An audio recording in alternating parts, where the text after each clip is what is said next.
Hey y'all, hey, it's me V, the CPS scholar. I just wanted to say hello to y'all before I go out into this treacherous world where we have such tough decisions on as are we gonna pick the man or the bear? I ain't gonna say who I pick because I don't got time for y'all with these gender wars. But speaking of gender wars, I've been watching Pop the Balloon, and I've been watching people react to Pop the Balloon, and it's probably one of the most intriguing things that I've experienced in a while. Yeah, they have the 20 verses, which is just raunchy and nasty and disgusting. It's usually the younger people, usually like the 18 to 23, maybe 24 demographic, where somebody will put a like ass cheek on the screen and then let men look deep into they in between to see if they choose them, and they usually already have old ladies, so then they pick multiple people and they skip off together to go do whatever debauchery they're gonna do. It's Saturday, it's Sunday, y'all, so I could be a little raunchy. My bad.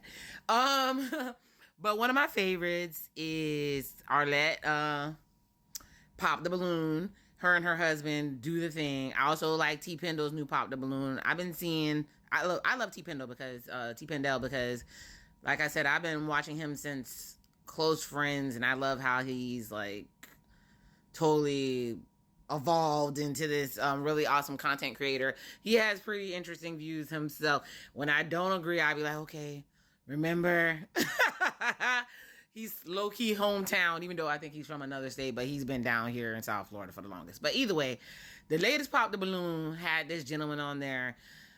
I believe they call him Weapon X. His real name is Aaron. The show has him deemed as the Ninja Turtle, and rightfully so. Sorry. If I look like a damn teddy bear or Teddy Ruxpin or whatever the hell that thing off of Sugar Bear off of Honey Smacks or whatever, he looked like Ninja Turtle, specifically Donatello. But he came on there, and I was like, when he came out, he looked aggressive. I'm not gonna lie, it could be because he was super buff. He was short. His eyes were, he had a little Popeye thing going on. So he came in there, and the ladies have been relatively okay on this episode. The episode had been calm, and then he came out there, and I think what ticked him off was the lady, she had on like a pattern outfit and some white go-go boots, had giggled when he walked out. Baby, why she do that? He turned into RoboCop, when he scans the room. So he sort of scanned the room, and then each girl that would talk to him, when she said she wasn't attracted, I mean, the lady did start giggling. He was like, "You did me a favor. You not qualified." He came up with the most catchphrases ever on this episode of Pop the Balloon.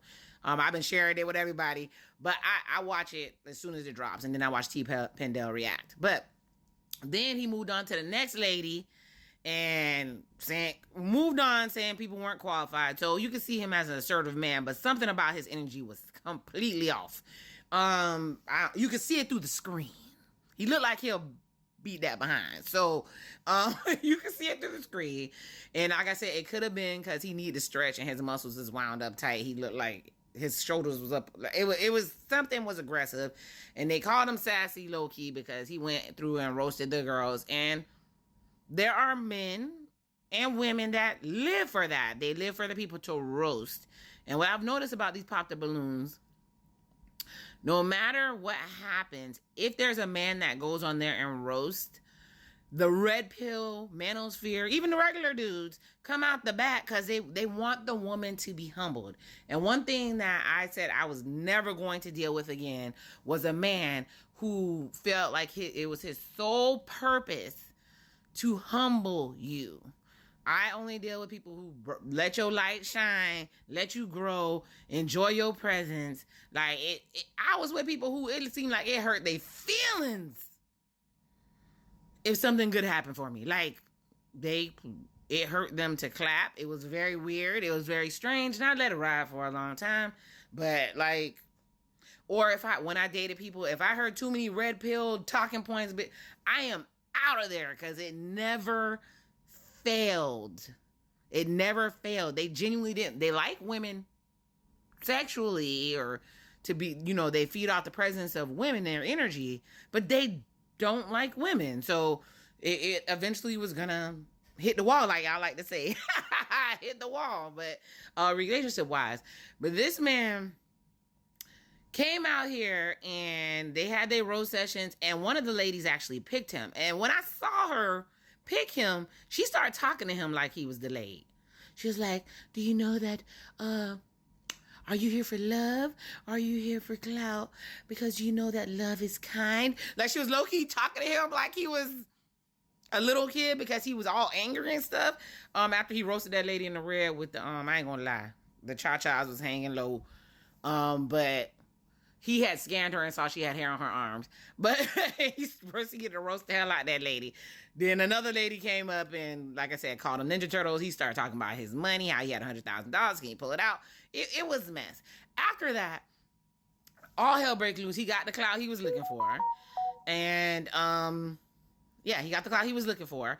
And it's been miserable ever since. But the best part of this situation is it has really been exposing the dudes who really, really, really don't like women and think that the roasting of women is assertive and makes you alpha. It's not. Alpha man is confident in his presence. He loves his lady. He makes her feel good. And because she's feeling good, she will ride to hell and back with this alpha man. I mean, I'm not saying I love an alpha man. Low-key, I do. But and you know what it is. And some of y'all fight so hard for women to submit. You guys fight harder for submission than y'all did for freedom and rights. There's two things y'all fight for: to date interracially and to get somebody to submit. Both things that you can do freely. Dating who is for you and who matches your plan. Nobody cares. Just do it. My God. Oh, I gotta do a rant today.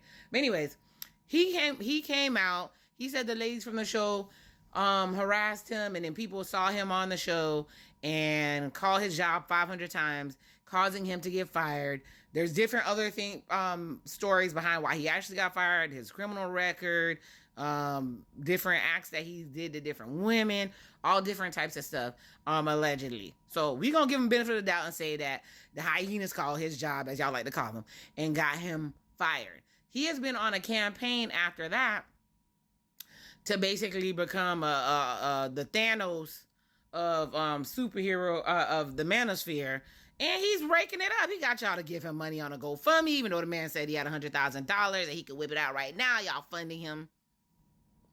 His criminal background came out. It was wild. The weirdest thing was his ex came out, and she said the man moved in with her quickly, wouldn't leave, put monitoring devices in her house, was videotaping, and when she finally got fed up because her parents were scared of the man, thought he was going to do something to her, he put sugar in her tank to ruin her car. Dating 2024. Move into your junk, try to keep you prisoner, and then wreck your car because you want to be free. I want to be free. I want to be free. My God, these emotional behind people. Oh my gosh. He came out and said she was a 304. As soon as I hear a man here say 304, I already know. I already know what you want. But oh, and she came out there and said she had hairy arms, but he said all these women weren't qualified. And if you see the X, I'm gonna leave that there. If you see the X, I'm like, oh, so if that's what's qualified, what? And then come to find out, him and the girl who chose him didn't even get to go anywhere because she made the mistake of giving her Instagram to the big, tall, interesting anime dude. And he thought that was promiscuous behavior. He can't even say the word. And they didn't end up going anywhere. And it's been all heck breaking loose since then. But well, like I said, the best part of the situation is you could tell who's what based on how they're reacting to this situation. And low-key, I'm tired of super emotional people. I can't deal with super emotional people anymore. I'm just living in my peace. With that being said, watch Pop the Balloon, T. Pendel, and Arlette, and whoever else you enjoy. And have a great rest of your day. And the CPS Scholar is out. Bye, y'all. Love y'all in real life.